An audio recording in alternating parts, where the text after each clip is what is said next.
Hey guys, Kamina the Koach here. I know camera is a little, and it may make me crazy, this video, but yeah. So, wow, it's been months, at least since July, since I've done a video. Um, so, Kamina the Koach, this channel was originally to help teachers figure out, or anyone figure out how to get themselves together to overcome their fear, to leave the United States to go overseas to work. Obviously, COVID has kind of changed the face of contracting overseas, working overseas as an educator. Yes, they're still hiring, but I've kind of revamped where I'm going, especially going with this channel. Coming back to the United States, being stationary for long enough, made me sit with myself long enough to take the journey to come out of the fog, to recognize adoption for what it is and adoption for what it's been in my life. So the channel has kind of shifted more towards adoptee stuff. Really, at the end of the day, it's really just like my personal, like, public diary, because a lot of times hearing somebody else's story that has similar points to ours just helps us feel more connected and less isolated, because at the core of it, we all feel like aliens. We all feel like we're very, very weird. We're very, very broken and very misunderstood. And if you feel that way, surprise, you're not alone. Everybody feels that way. And how wonderful is it to know that you're not crazy?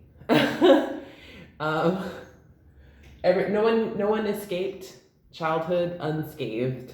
So we all are a little crazy. I have really been binge watching the videos from the School of Life. So if you're looking for some good psych videos, I highly recommend them. The Crappy Childhood Fairy is awesome. I also recommend that.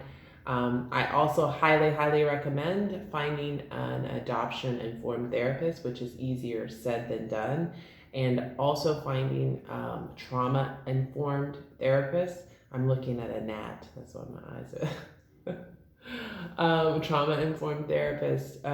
Trauma-informed, if you can't find an adoption-informed, go for trauma-informed. And lastly, if you can find someone who does EMDR and or brain spotting, I think that is, and somatic experiencing, really, really beneficial for an adoptee. I'm very, very, very lucky in that I have found an adoption-informed, trauma-informed therapist who does EMDR. She does brain spotting, and she also does psychedelic treatments as well, and has done workshops for that. And I'm very excited for that, because those are my next steps. So I'm in Arizona now. This is my new apartment. Ta-da! I haven't been in a headspace to do a video for a while, because a month after I got here, my person and I decided we weren't the person for each other. My perspective on romantic love has changed greatly. Definitely not, I don't think it's a bitter thing, just a different approach to romantic love. So I'm going to be exploring that over the next few months. And I'll start brain spotting this week. So I'll let you know how that goes. I've been looking at going back overseas. But anyways, so this point is about friendship, making friends once you've come out of the fog.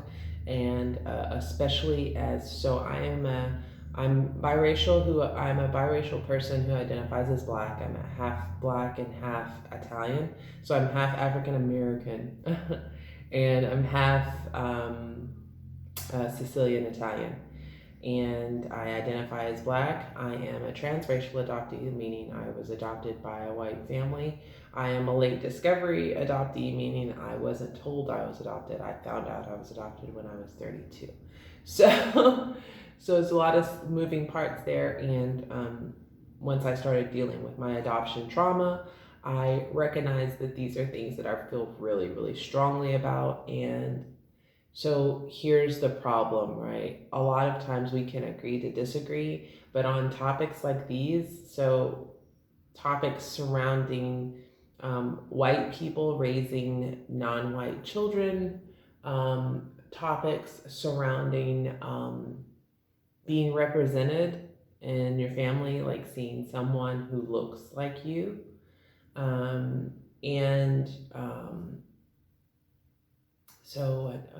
transracial adoption, representation in family, reunification with first family and the importance of that, and the importance of knowing your story. And so these are big things for adoptees who have come out of the fog. That's not just me. And when I say coming out of the fog, I mean there is a point where all adoptees, I think, are like, oh yeah, you know, I should be grateful and so lucky to have been adopted, and oh, adoption is so great, or some version of that. I think everybody at one point believes some version of that. And coming out of the fog is kind of discovering the trauma in of itself that being taken away from your mother at birth causes, and especially then added trauma for a person of color being raised by a very uneducated white family. A family has no idea of what you are and who you are. And then being inside of that family and not seeing yourself represented inside of that family, then once you have come to your realization, then finding out where you came from, who you came from, what your story is, and you know what your background is. So so now I'm in Arizona. Now I'm in Phoenix, and I have a pretty decent job, and I pretty much like the people I work with. However, I'm the only Black woman on staff, and I'm the youngest person on the staff, on the administrative part of the workforce. So I'm the youngest Black woman. I'm the youngest person, I'm the newest person, and I'm the only Black person on the staff at all. The only other person of color on the staff is a cleaner. Naturally, it is something that I am very wary of, makes me very nervous.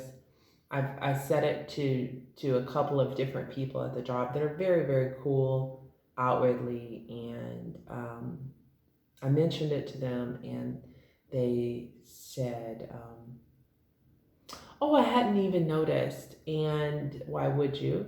And when you're white, you don't really have to think about these things. And then one who I like very much and want to be friends with very much, said, oh, well, I don't see color, and doesn't recognize how hurtful a statement that is to someone of color. So, so very difficult for that. There is another woman that I work with who I very much want to be friends with, who has an undergraduate degree. She's a chef, but undergraduate degree in psychology. How cool is that? And she's pretty freaking cool too. And so she was part of our group, and we were in a collective group chatting, and there was a picture of some little Black boys that popped up in our chat, and these are white women.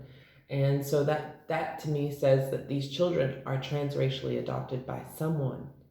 And I didn't have the energy or the emotional strength to say anything. I just left the group, which is why I'm really not in any groups, to avoid being triggered.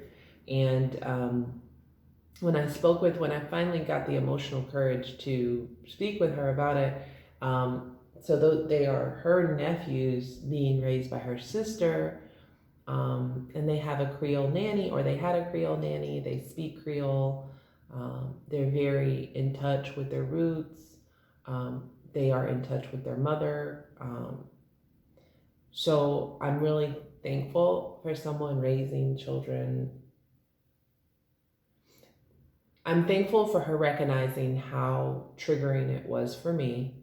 I'm also thankful for her taking the time and the energy to explain what her sister is doing to try to ensure that those boys don't have the kind of life growing up that the rest of us did. So I really, and it's just chills everywhere. Whew. I just really appreciate her. So chills in the like just good emotion way, not chills in that I'm triggered. Because I really appreciate this woman and I'm so thankful for her. She let me stay with her a couple of days when I was like in between moving out of my person's house and to my own. So I stayed with her for a while and I just love her. So I guess in this midst of this story, she's the bright shining light. She is the one friend that I gained out of this. But I had an opportunity to, so the other woman, I'll be able to be, friendly with her, but not friends. And that's, finding real friends, deep connection is rare in life, anyways. So finding one is fine. There was the one that I said about and spoke about, and then there was another girl that I actually helped put in the school, and I went out with her and her old military friend yesterday, and she said some things that she probably doesn't realize, and she doesn't know why because she doesn't really know me that well. That were hugely, hugely triggering, and it happened early on in our day, so that it stayed with me all day, and it was revisited several different times because I couldn't let it go, and then just kind of came up in conversation in different ways, and like um, and so she has a strong opinion on it bothers me when people have strong opinions on things that they've never researched, and things that don't affect them directly. I was speaking about why I'm broke. I'm going to see my dad's family this Thanksgiving, so next month, for the first time ever. It'll be the first time ever in my life that I've seen anybody face to face that I share DNA with. So I'm assuming her childhood was pretty traumatic, and she rejects the idea of biological family. So she's basing her responses off of her life experience and not taking into consideration that it might be something very, very serious and triggering for me, and that I have my own story. So I said, it's a big thing for me. I'm going to see people I share DNA with for the first time, seeing myself represented. And she was like, oh, well, that's an interesting perspective. I'm like, it was really hurtful.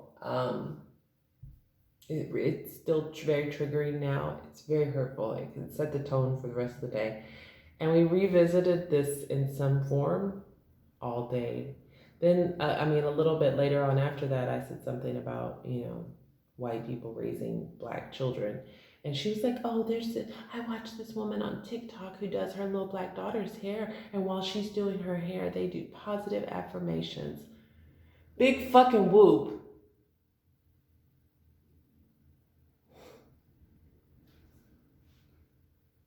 That one white parent doesn't negate the fact that a vast majority of us transracial adoptees did not see ourselves represented represented in our homes, and were not taken care of the way that we needed to be taken care of because our parents didn't care. They expected us to assimilate into their stuff and just figure it out. So this was all yesterday, and it was a really long day, and we did a lot of stuff that should have been really fun. The first part of the day was great. We went to the immersive Van Gogh exhibit, which was awesome. We did a lot of other things, and it is unfortunate that the conversation about me needing to be represented, me needing to see myself represented, it is unfortunate that that conversation then clouded the rest of the day. And it stayed with me all night into today. It was so triggering yesterday that I almost went out last night and got drunk. And we all know how that goes for people with trauma. So I needed to do a video about it just to get it out of me. But I suspect that that everybody I know that, not I suspect, I know that everybody feels lonely and misunderstood. I know that, especially people with very different or unique type of trauma can especially feel this way. So I know that I can't be the only one who's feeling like it's very difficult to make friends once you've come out of the fog. Difficult to make friends with people who are not trauma informed, or with people who are not psychology informed, people who can't just accept your truth, whether they know it or understand it, whether it's their truth or not. It's really hard to be friends with someone who can't accept your truth. Like, you're my friend. I don't understand what it is you're talking about, but I understand that it's important to you, and I accept you and that. So I wish I had some advice for this, like some way to cure it, or I guess really more the video is just a validation. You're not alone. Your concern about this, if you've gone through something like this, it's valid. You're not the only one feeling like this. It's difficult to make friends with non-adoption informed, non-psychology sensitive people. It just really is. And the more aware you become, the harder it becomes to make friends. The less aware you are, the more oblivious you are, the easier it is. And how you are in the fog, it's much easier to move through life. But I don't think any of us would trade where we're at right now for where we were for ease. I sometimes think about it, but really at the end of the day, for me, truth is the only way. So knowing the truth often makes it difficult. It does. And not just in this arena, in all arenas. So anyways, Kamina the Koach, here to tell you that if you feel like an alien and weird and alone and isolated, you're not alone. Don't just fill that void with anything or anyone. Try to fill it with some nature, a therapist, conversation with that one person that gets it. Anyways, so I'm back. I'll try to be more regular with my videos. Until next time, sending you love, light, peace, and joy. Kamina the Koach. I'll see you next time. Peace.